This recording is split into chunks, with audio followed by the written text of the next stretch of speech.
రాజీ madam neighbour, mother Rani madam, student 9th student Jyotsna. మన school గురించి ఇది చిన్న సంభాషణ. జ్యోత్స్న, ఏం చేస్తున్నావు? టీవీ చూస్తున్నానమ్మా. టీవీ చూస్తున్నావు సరే, కానీ హోంవర్క్లన్నీ అయిపోయాయా? అయిపోయామ్మా. ఎందుకు నన్ను ఏమన్నా పిక్నిక్కి తీసుకెళ్తున్నావా? అన్నీ కంప్లీట్ చేసావు కదా. పిక్నిక్ కాదమ్మా, రేపు కొత్త స్కూల్లో న్యూ అడ్మిషన్కి డాడీ రెడీగా ఉండమన్నారు. నిన్ను అడ్మిషన్ టెస్ట్ నీ చేత రాయించడానికి. లేదమ్మా, నేను కొత్త స్కూల్లో జాయిన్ అవ్వను. నీకేం తెలుసు అని కొత్త స్కూల్ గురించి జాయిన్ అవ్వను అంటున్నావు అప్పుడే? లేదమ్మా, నేను జాయిన్ అవ్వను. ఎందుకు జ్యోత్స్న జాయిన్ అవ్వను అంటున్నావు? నీకేం తెలుసు? ఇప్పటికే 2 సంవత్సరాలు వేస్ట్ అయిపోయింది. 6th 7th నాన్ ఐఐటి స్కూల్లో వేసి ఇప్పటికే ఏమీ లేకుండా పోయింది. ఐఐటి ఫౌండేషన్ గురించి నీకేం తెలుసు అని? ఇంటర్ తర్వాత ఎంసెట్, మెయిన్స్, అడ్వాన్స్ వాటిల్లో కాంపిటేటివ్ ఎగ్జామ్స్లో ఏమీ మార్కులు ఐఐటీలో చదవకపోతే ఏమీ సంపాదించలేము. నాలెడ్జ్ అనేది రాదమ్మా. నీకు తెలియదు, పెద్ద అయ్యే కొద్దికి నీకు తెలుస్తుంది ఐఐటి గురించి. లేదమ్మా, నేను జాయిన్ అవ్వను. అదే అమ్మా, ఎందుకంత మొండి పట్టుదల నీకు? సంక్రాంతికి పెద్దమ్మ వాళ్ళ ఇంటికి వెళ్ళాం కదా. సంక్రాంతికి పెద్దమ్మ వాళ్ళ ఇంటికి వెళ్ళాం కదా. వెళ్ళాము. అయితే ఏంటమ్మా? అక్కడ వంశీ అన్నయ్య నాకు వాళ్ళ స్కూల్ గురించి చెప్పాడు. వాళ్ళ స్కూల్లో ఐఐటి ఫౌండేషన్తో పాటు నాన్ ఎంపీసీ, ఇంకా గేమ్స్, డ్యాన్స్, సింగింగ్, ఇంకా ఇలాంటివి చాలా చెప్తారంట. నేను ఆ స్కూల్లోనే జాయిన్ అవుతాను. అవునమ్మా, ఆ స్కూల్లోనే జాయిన్ అవ్వడానికి. అది ఆంధ్రాలో ఉంది. లేదు, నేను అక్కడ హాస్టల్లో అయినా ఉండి చదువుకుంటాను ఆ స్కూల్లో. జ్యోత్స్న, ఉన్న ఒక్కగానొక్క కూతురివి హాస్టల్ అని అన్నయ్య పెదనాన్న వాళ్ళ అబ్బాయి అక్కడ చదివాడు ఇక్కడ చదివావని చెప్తున్నావు. ఏంటమ్మా నీ మొండి పట్టుదల అసలు? లేదమ్మా, నేను ఆ స్కూల్ అయితేనే జాయిన్ అవుతాను. సరే, ముందైతే అన్నం తిను.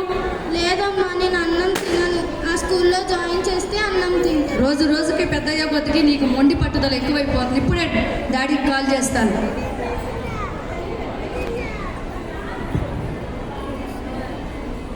జ్యోత్స్న చెప్పిన మాట వింటలేదండి. రేపు మీరు కొత్త స్కూల్లో జాయిన్ చేస్తా అన్నారు కదా, అడ్మిషన్ టెస్ట్ రాయాలంటున్నారు కదా, అసలు వింటలేదు. నేను రాను, నేను అన్నం తిన్ను అని చెప్తుందండి.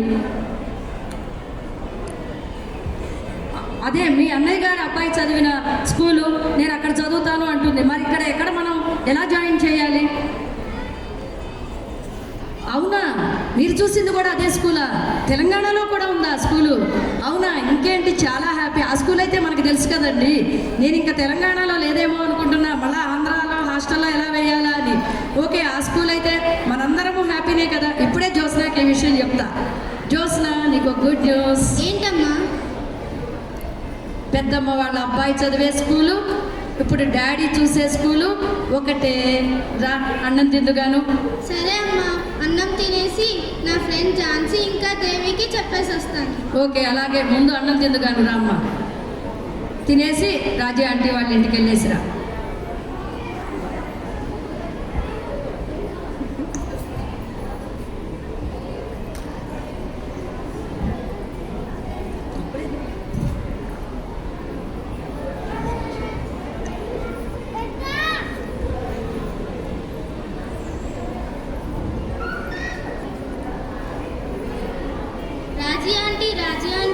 చెప్పమ్మా జ్యోత్స్న.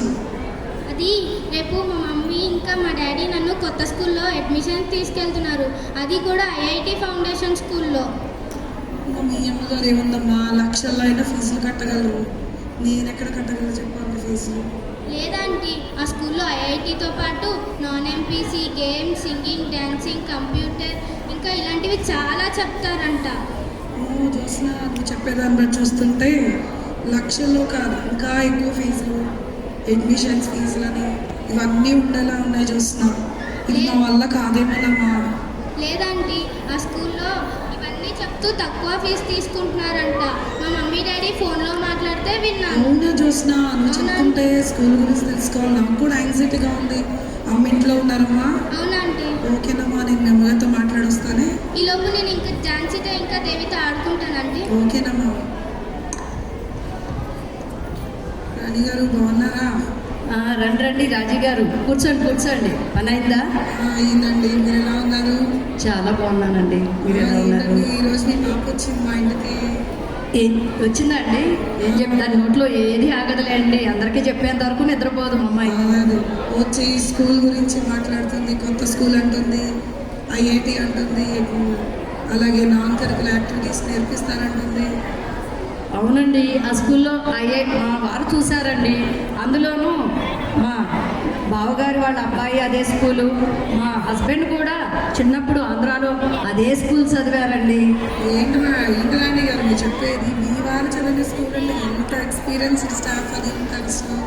సో మళ్ళీ వివరంగా చెప్పండి నాకు స్కూల్. అదేనండి, మా వారు ఆనాడు ఆ రోజు ఐఐటి ఫౌండేషన్ స్కూల్లో వాళ్ళ పేరెంట్స్ వేయబట్టి ఈరోజు మేము కాస్త మంచి ఐఐటి కంపెనీలో జాబ్ వచ్చింది మా వారికి. మేమేదో ఇలా భగవంతుడి దయ వల్ల బాగానే ఉన్నామండి.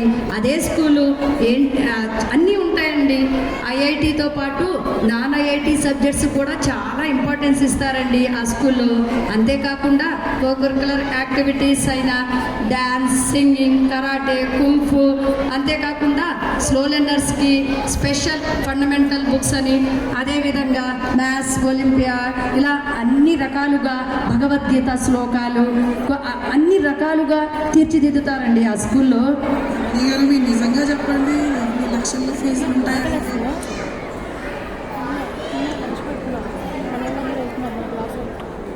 రాణి గారు, లక్షల్లో ఫీజులు ఉన్నాయి, ఇన్ని యాక్టివిటీస్, ఇంత మంచి స్కూల్ అని చెప్తున్నారు. నిజంగా చెప్పండి ఒకసారి.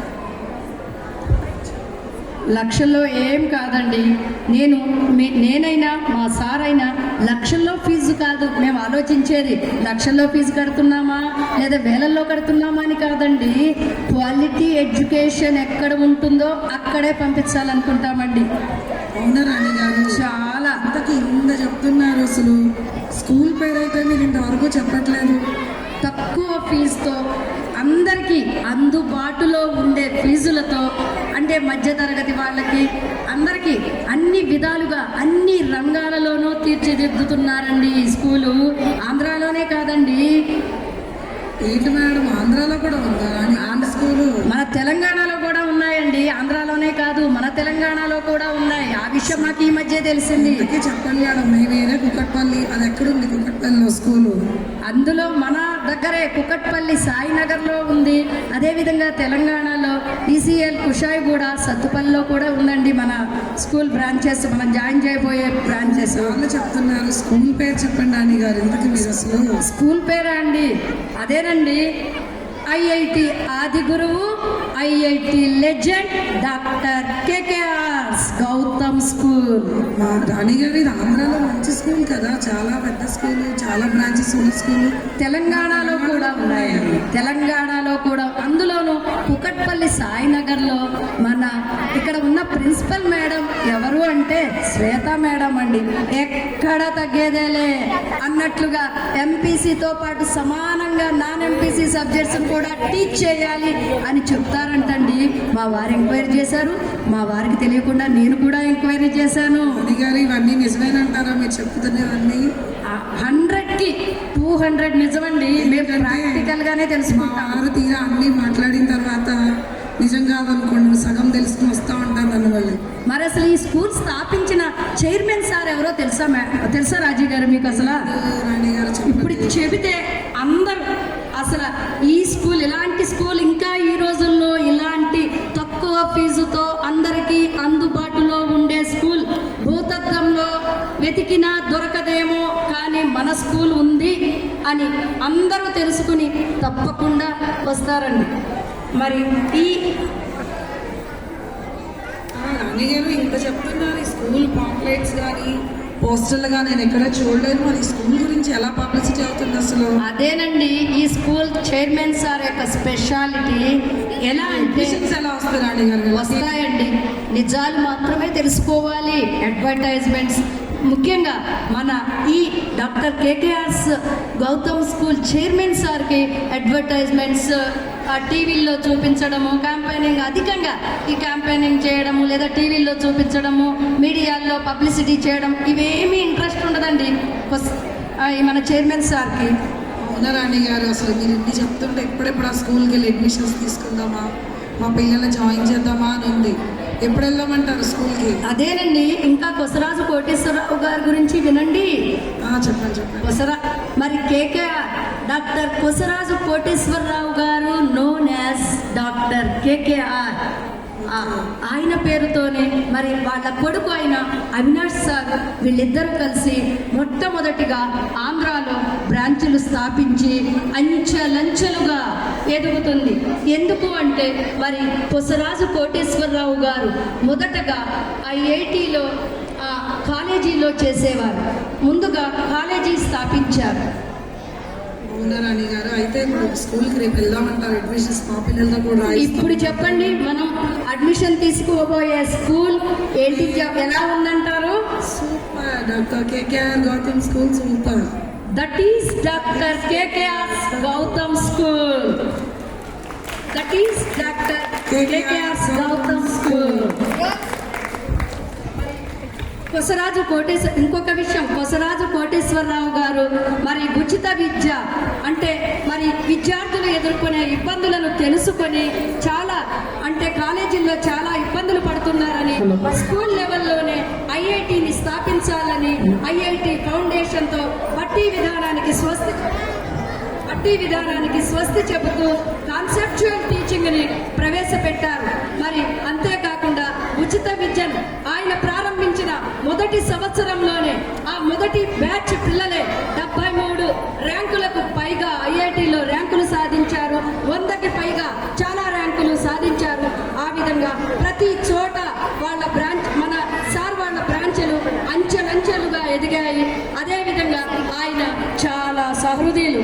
ఎందుకు అంటే ఆయన ఉచిత విద్యను ప్రవేశపెట్టారు. పేద పిల్లల కళ కూడా నిజం చేయాలి, ఐఐటిలో చదవాలి, ఐఐటిలో గొప్ప స్థానంలో నిలబడాలి అని ప్రతి తల్లిదండ్రుల కళ నెరవేరాలని ఉచిత పేద పిల్లల కళను సాకారం చేయడానికి ప్రతి సంవత్సరం జనవరి, మే నెలల్లో మరి ఒక టెస్ట్ కండక్ట్ చేయడం జరుగుతుంది.